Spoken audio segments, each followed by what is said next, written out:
നമസ്കാരം, ഞാൻ ഡോക്ടർ അർജുൻ, ചെങ്ങമ്പള്ളി റെമേഡിയം ഹോസ്പിറ്റലിലെ ഫിഷ്യനാണ്. അപ്പോൾ നമ്മളിന്ന് കേൾക്കാൻ പോകുന്നത് താരനെ പറ്റിയാണ്. താരൻ എങ്ങനെ ഉണ്ടാകുന്നു? മെലസേസിയ ഗ്ലോബോസ എന്നുള്ള ഫംഗസ് നമ്മുടെ തലയിലേക്ക് എത്തിപ്പെടുന്നു. പല കാരണങ്ങളാൽ എത്തിപ്പെടാം.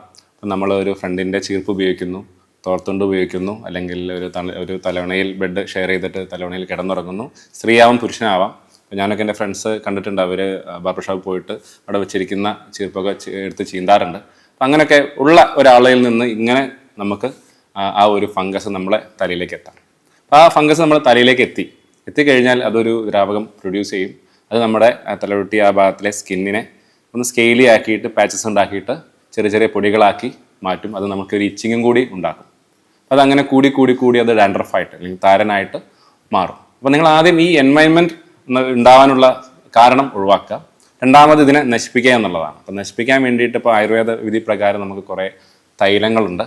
ഇപ്പോൾ ദുർദുര പത്രാദി, അതേപോലെ തന്നെ അയ്യപ്പപ്പാല തൈലം എന്ന കുറേ തൈലങ്ങൾ കിടക്കുന്നുണ്ട്. അപ്പോൾ ഈ ഒരു വേനൽക്കാലത്താണെന്നുണ്ടെങ്കിൽ നമുക്ക് ഏറ്റവും കൂടുതൽ യൂസ് ചെയ്യാൻ, ഒരു ഡോക്ടർ കാണാതെ തന്നെ നമുക്ക് യൂസ് ചെയ്യാൻ പറ്റുന്നതാണ് അയ്യപ്പപ്പാല തൈലം. പല പേരിലത് അറിയപ്പെടുന്നത് രാജസൂര്യ, അതേപോലെ തന്നെ ദന്തപാല തൈലം എന്നൊക്കെ അറിയപ്പെടുന്ന ഒരു റെഡിഷ് കളറിലുള്ള ഒരു തൈലമാണ്. അപ്പോൾ ഒരു മീഡിയം രീതിയിൽ, നന്നായിട്ട് സ്കെയിലില്ലാണ്ട് ഒരു മീഡിയം രീതിയിൽ ഇച്ചിങ്ങും ഡാൻഡ്രഫുള്ള ആൾക്കാർക്ക് യൂസ് ചെയ്യാൻ ഈ ഒരു തൈലം യൂസ് ചെയ്യേണ്ടതെന്ന് പറഞ്ഞാൽ രാവിലെ തന്നെ, മോർണിംഗ് ആണ് ഏറ്റവും ബെറ്റർ.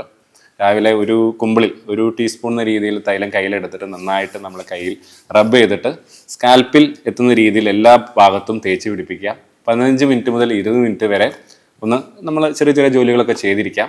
പിന്നെ നല്ല ചെറുപയർ പൊടി കലക്കിയിട്ട് 1 മണിക്കൂർ തെളിയിപ്പിച്ച് വെച്ച വെള്ളം, അതിൻ്റെ തെളി മാത്രം തലയിൽ പാർന്ന് കഴുകി കളയാം, ബെറ്റർ.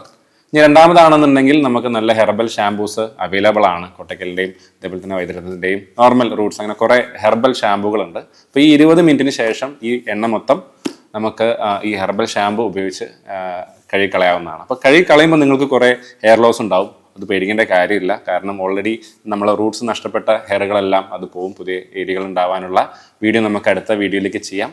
ഈ കാര്യങ്ങളൊക്കെ ഒന്ന് ശ്രദ്ധിക്കുക. ഓക്കെ, അടുത്ത ആളുടെ ചീർപ്പും തോർത്തുണ്ടൊക്കെ ഉപയോഗിക്കുമ്പോൾ ഒന്ന് ശ്രദ്ധിക്കുക. അതേപോലെ തന്നെ ഈ ഓയിൽ തേക്കുമ്പോൾ പ്രോപ്പറായിട്ട് തന്നെ ശ്രദ്ധിക്കുക. വേറെ റിസ്കോ കാര്യങ്ങളോ ഒന്നുമില്ല. ഇത് കുറച്ച് കാലഘട്ടം കഴിയുമ്പോൾ ഒരു സോറിയാസിസ് ലെവലിലേക്കൊക്കെ പോകാൻ ചാൻസ് ഉണ്ട്. അപ്പോൾ ഇപ്പോൾ തന്നെ പ്രതിരോധിച്ച് തന്നെ പോവാം.